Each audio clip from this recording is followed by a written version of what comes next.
Hi and welcome back to the It's a Girl Thing podcast.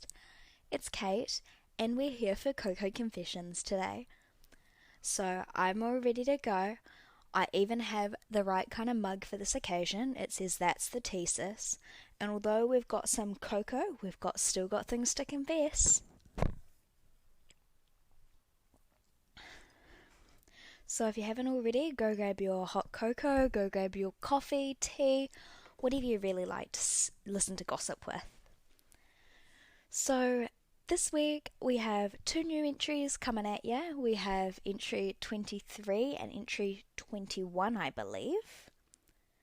Let me just do a quick check. Yeah, so entry 21 and 23, but 23 was spin to win first, so we'll share that one first. And make sure you're comfy, get your drink, and let's dig right in. I, 25 female, went on a road trip with a guy, 25 male. I had just started seeing each other. Really helps when I use great English. I had started seeing. Let's just rewind. The downside to me reading these for the first time is that I have no idea how I'm supposed to be reading them. But let's try again. I, 25 female, went on a road trip with a guy, 25 male, I had just started seeing around a month and a half ago. I wasn't too worried because it was my car and camping setup, etc. And we had agreed to share driving. It was around a 1,500 kilometre road trip in total, so it was a lot of driving and a lot of camping. Firstly, I just want to say, a month and a half and you were willing to go on like such a long road trip with a guy? Talk about make or breaking a relationship. I guess maybe it's a good thing to get that over and done with, because if things don't work out, then you know pretty darn quickly. Also, I don't want to even know how many days that would have taken. Quite a while. I think about my 2-hour drive home's like 120, 150 kilometers-ish. So like times that by 10. That's like good about 20 hours driving. Oh, that doesn't sound as bad as it is. Maybe I'm exaggerating. Anyway, I'm a very chill person. It shows from the fact that you were willing to do a camping trip with your partner so early on. And I was very clear that I was going on this trip to be chill and explore nature and take photos. I'm a photographer, so I had around $8,000 worth of camera gear with me, meaning I'm responsible, lol. Facts. If you have 8,000, I couldn't believe I borrowed my friend's camera to take photos of our dance recital, and I was terrified with that. Let alone taking $8,000 worth of camera gear on a long camping trip with a guy you'd only been seeing for a month and a half. But hey, you do you, boo. We left at 5 a.m. to catch a 10 a.m. ferry, many hours away of driving. Oof, not even the 5 a.m. start. By 9 a.m., he was already stoned, drunk, and on coke. Where's the guy who runs around with the giant red flag? Because we need him right now.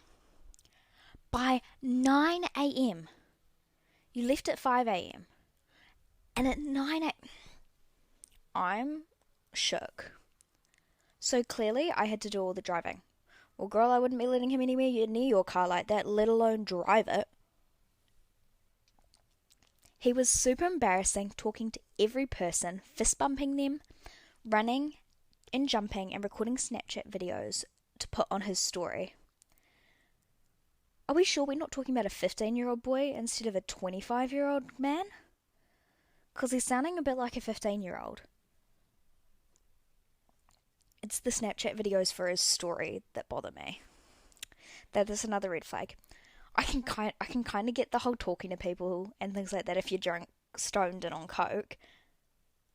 But yikes. Oh gosh, it gets worse. And when he wasn't recording them, he was watching them over and over and over. Ew, is he that self-absorbed that he has to watch videos of him over and over again. He was that level of inebriated for 5 days straight. I think we just need to take a pause and a moment of silence for this girl. My darling, my lovely girl, I am so sorry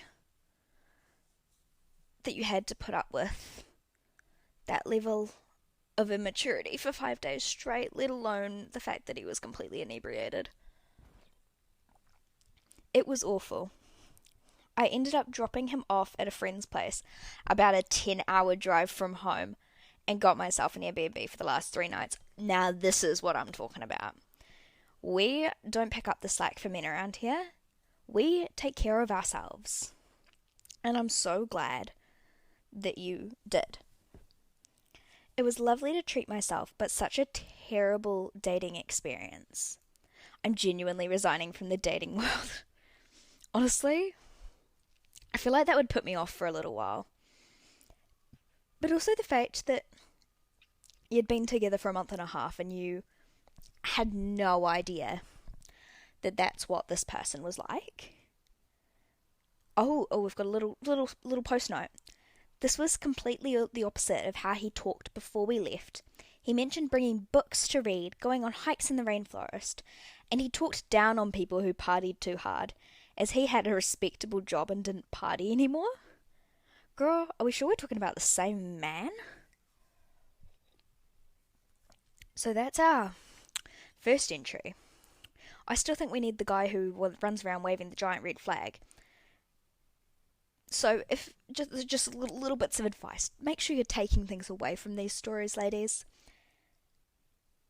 If he quickly proves to you that he's not what he seemed, that's a red flag. Especially if he's going to be inebriated for 5 days straight. So let's just take a moment, have a little sip, because that one was quite juicy and horrifying for that poor girl.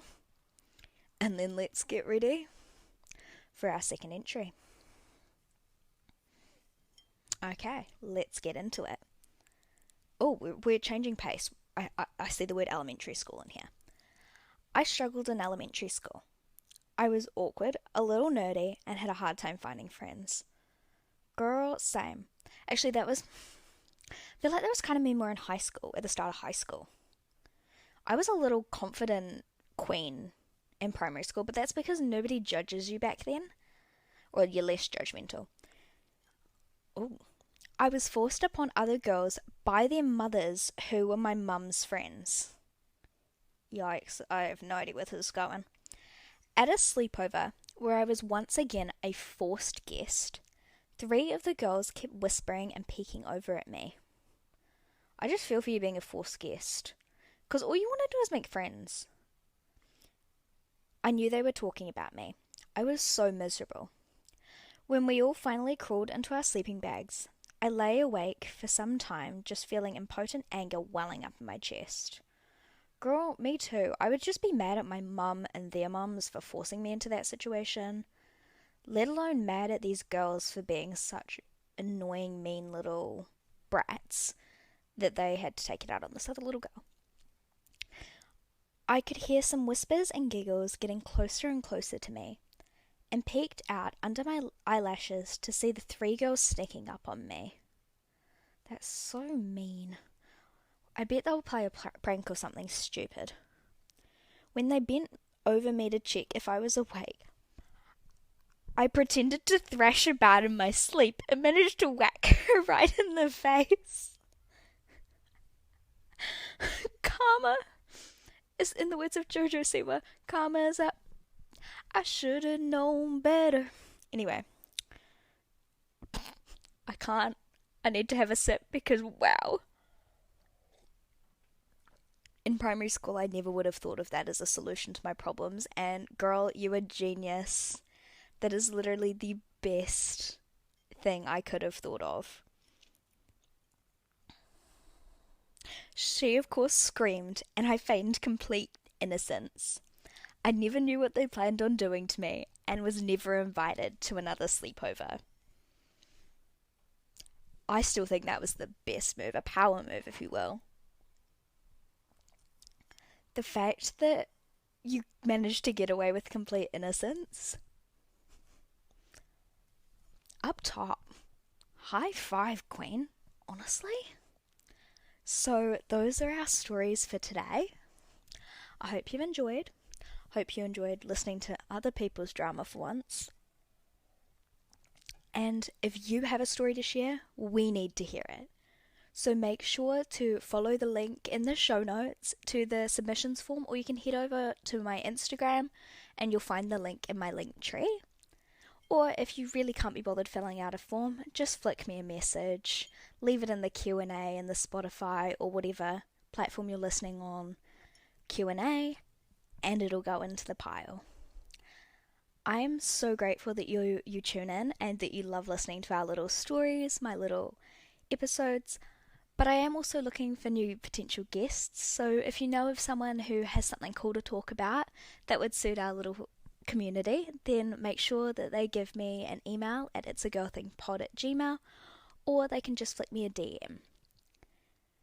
But yeah, if you've enjoyed today's episode and you enjoy the other episodes, don't forget to leave a rating on your favourite podcast streaming platform, or even just a like and follow on somewhere like YouTube. It all makes a difference and it means more people can find us. Thanks for tuning in, and I'll see you next week.